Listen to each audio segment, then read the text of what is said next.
palabra el senador Dante Delgado a nombre de Movimiento Ciudadano.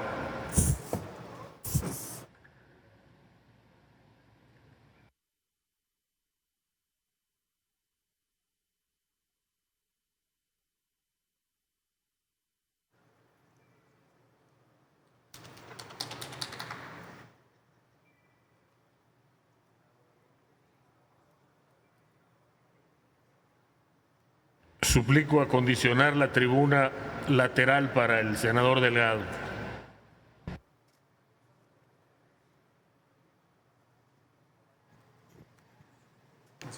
Gracias, está bien.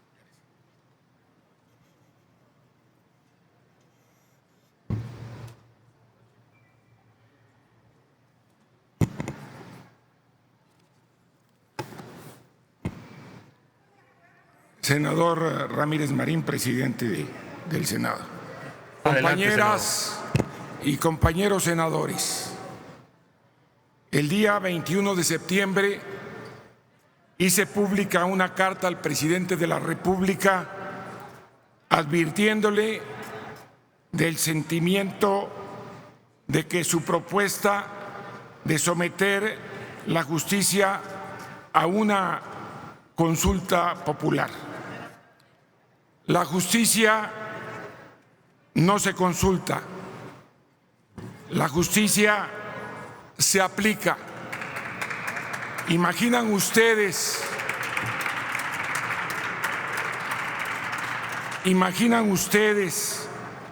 que las leyes, que el Estado de Derecho, en lugar de defenderse y hacerse valer, obedezcan a la opinión de una mayoría?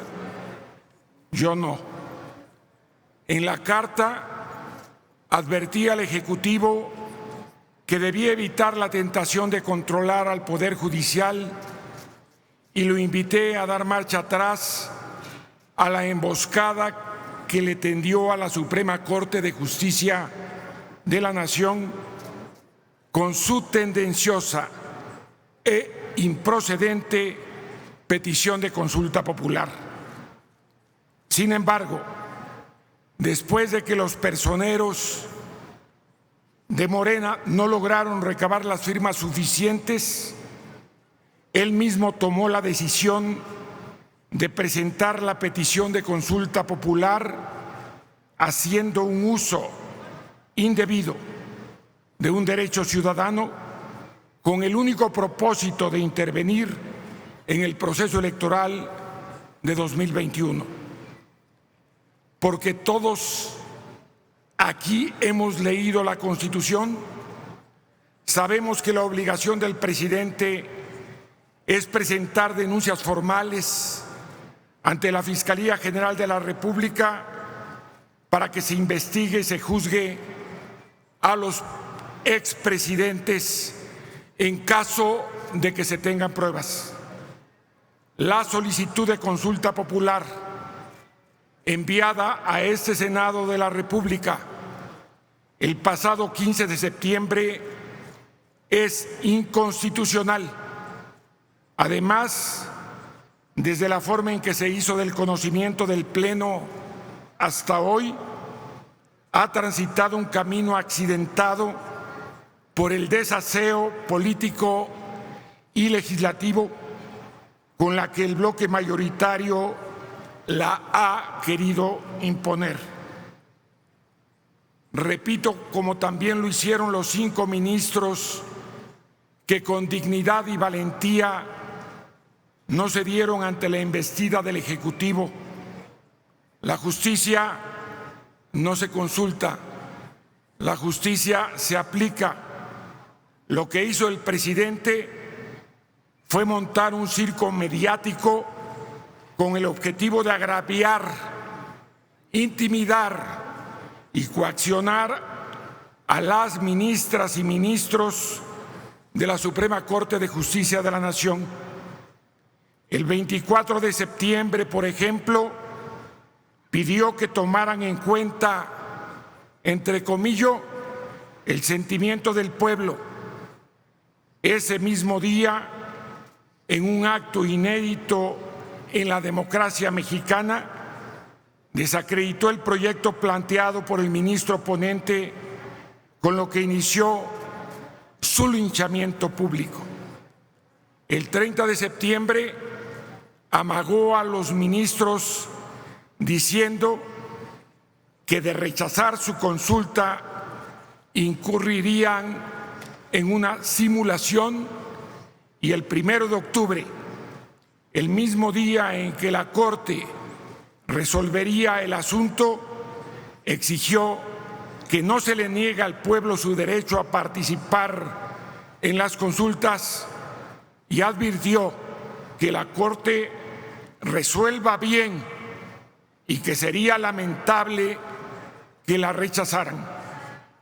Eso, aquí y en cualquier parte, es un atropello a la división de poderes y un síntoma de autocracia.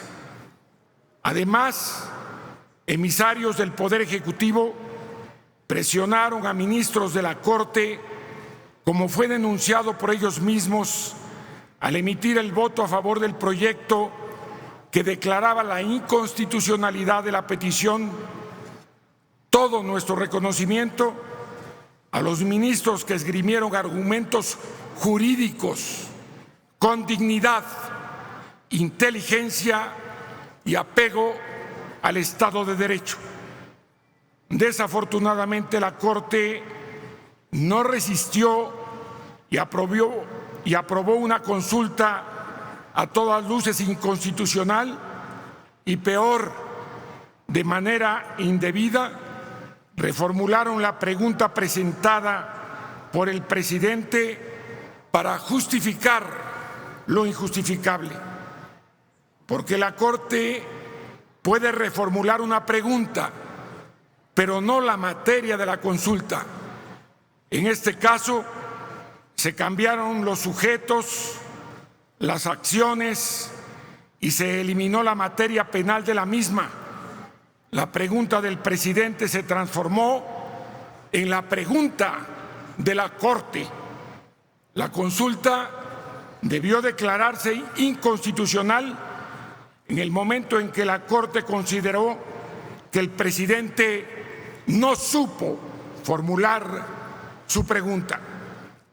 Con profundo pesar y tristeza, los mexicanos advertimos cómo el ministro presidente de la Suprema Corte de Justicia de la Nación inició la sesión del Pleno dándose a sí mismo y en primer lugar la palabra para esgrimir argumentos no en torno a la constitucionalidad de la petición, sino en torno, entre comillas, a la expansión del derecho a la consulta y la necesidad de darle la interpretación más amplia posible, argumentos que le permitieron ser obsequiosos con la falaz e inconstitucional pregunta formulada por el titular del Poder Ejecutivo.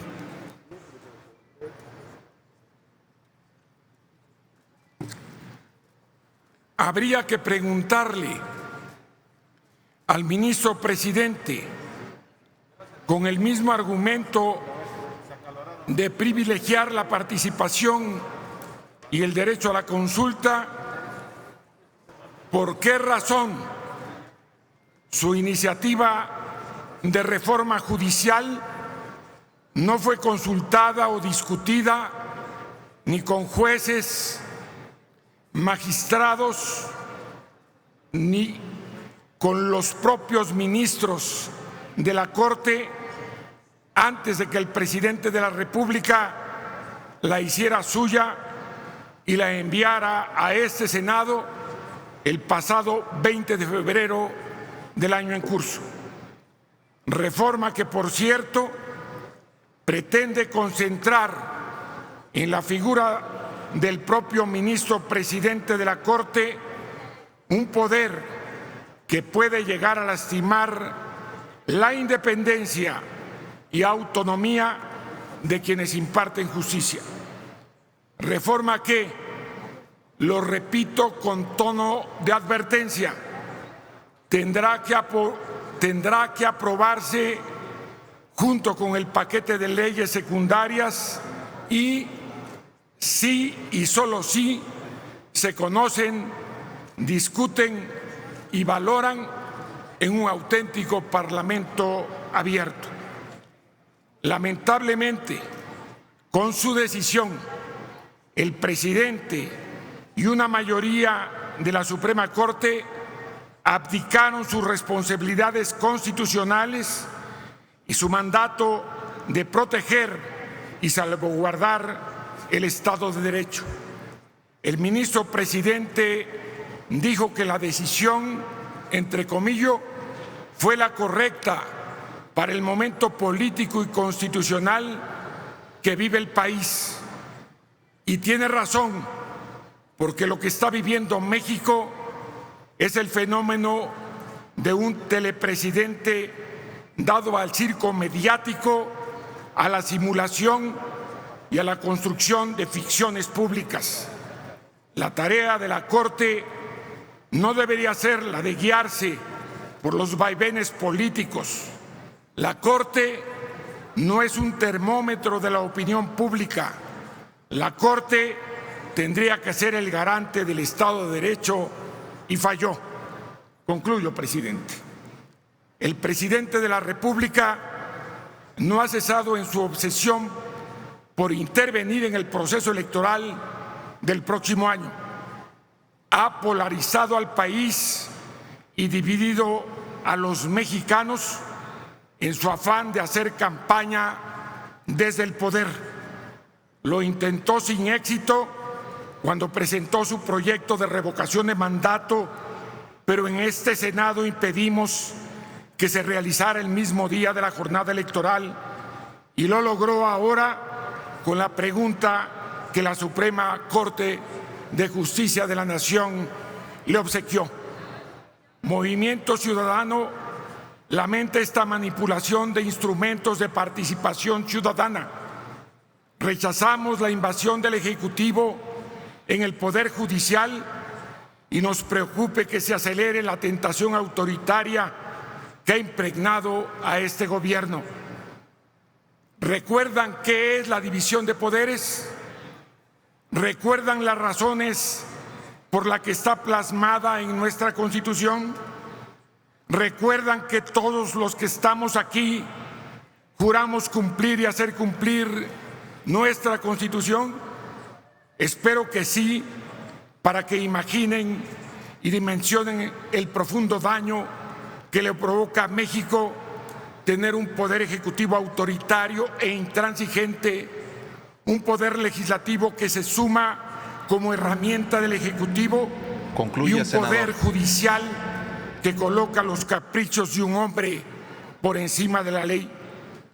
Eso es lo que muchos de los que estamos aquí juramos combatir. Eso es lo que en Movimiento Ciudadano seguiremos combatiendo hasta el final con todas nuestras fuerzas. Muchas gracias.